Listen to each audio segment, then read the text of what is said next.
Hi students, today we continue the second half of the poem Miracles. Okay?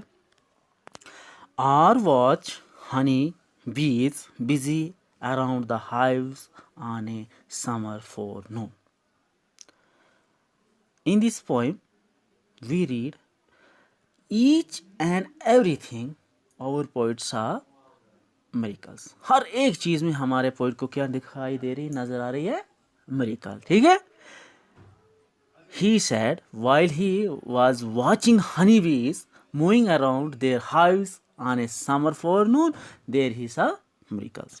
Or animals feeding in the field.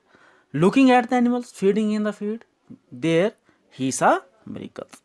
Or the wonderfulness of the sundown or of stars shining so quiet and bright. जब sundown होता है, sundown means होता है सूरज का ग्रूब होना, उस वक्त भी हमारे पोइट को क्या नजर आती है? Looking at the wonderful beauty of the setting sun. खूबसूरती जो उस सूरज के ग्रूब होने की है उसमें भी उसे क्या नजर आती है? मिरेकल्स नजर आती हैं. Are of shining stars so quite and bright. Looking at the shining stars quietly and brightly in the sky, there he saw miracles. Are the executive delicate thin curve of the new moon in spring. Spring जानते हो आप? Spring कहते हैं मौसम बहार को. उसमें जब नया चांद जो निकलता है, जब उसकी खूबसूरती को जब पोइट निहारता है तो उसमें भी पोइट को मिरेकल्स नजर आती. The rest one and all are to me miracles. यहाँ पर पोइट बता रहा है कि हर एक वो चीज़ जो भी इस पोएम में मेंशन की गई है उसमें उसे क्या मिरेकल्स ही नजर आती हैं. The whole referrings yet each distance and in its place. जितने भी इस पोएम के अंदर चीज़ें बताई गई, जिनका जिक्र किया गया उनमें मिरेकल्स हैं. जिनका जिक्र ना भी किया गया है उसमें भी उसे मिरेकल्स नजर आती हैं. To me every hours of the light and dark is a miracle. क्या कह रहा है पोइट कि हर एक वो लम्हा चाहे रोशनी का हो अंधेरे का हो उसमें उसे क्या नजर आती हैं? मिरेकल्स ही नजर आती हैं.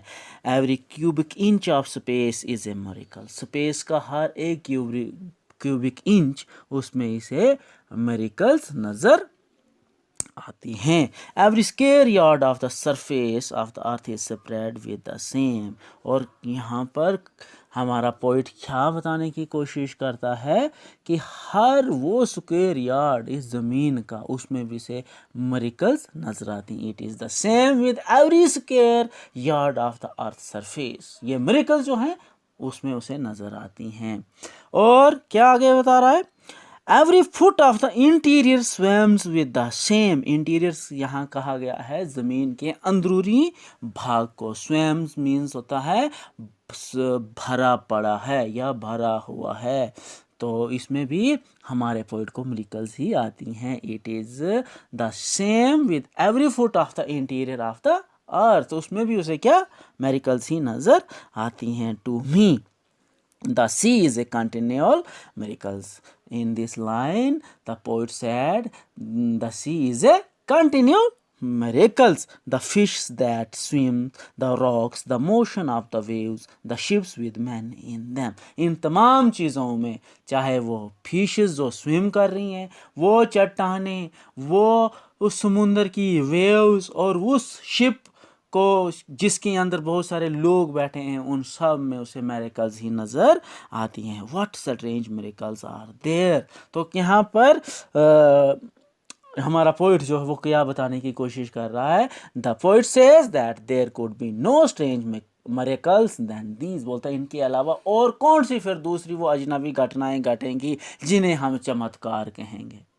ये तमाम चीज़ें जो अभी तक इस पोएम में हमने पढ़ी, चाहे वो मैनहट्टन सिटी हो, चाहे वो घर के ऊपर से वो छत पर जाकर आसमान को देखता है, या बीच के किनारे जब चलता है, जंगल में जब वो गया, किसी जब वो डिनर करने के लिए बैठा, किसी अजनबी के साथ जब उसने रेलवे कोच को शेयर किया, हनी बीज को उसने आफ्टरनून में काम करते हुए देखा, कैटल्स को फील्ड्स में ग्रेज करते हुए देखा, ईच एंड एवरीथिंग में हमारे पोइट ने मिरेकल्स को ही देखा। ऐसी कोई भी उसने चीज़ नहीं देखी जिसमें उसे मिरेकल्स ना लगा हो, इसलिए उसने यही कहा है कि इसके अलावा मिरेकल्स और क्या हो सकती हैं। जिन चीज़ों को इस पोएम में उसने जिक्र किया उनमें तो उसने भरपूर मिरेकल्स का ही बयान किया है, लेकिन जिनका ना भी उसने जिक्र किया है उसमें भी उसने मिरेकल्स को ही देखा है। तो होपफुली आप लोगों को ये पोएम जो है समझ आई होगी। आप जब इस मेरी वीडियो को अपलोड करोगे अपने मोबाइल के ऊपर तो इस अपनी इंग्लिश टेक्स्ट बुक को खोलना, उसको पूरा इसके साथ इसको पढ़ते जाना, समझना।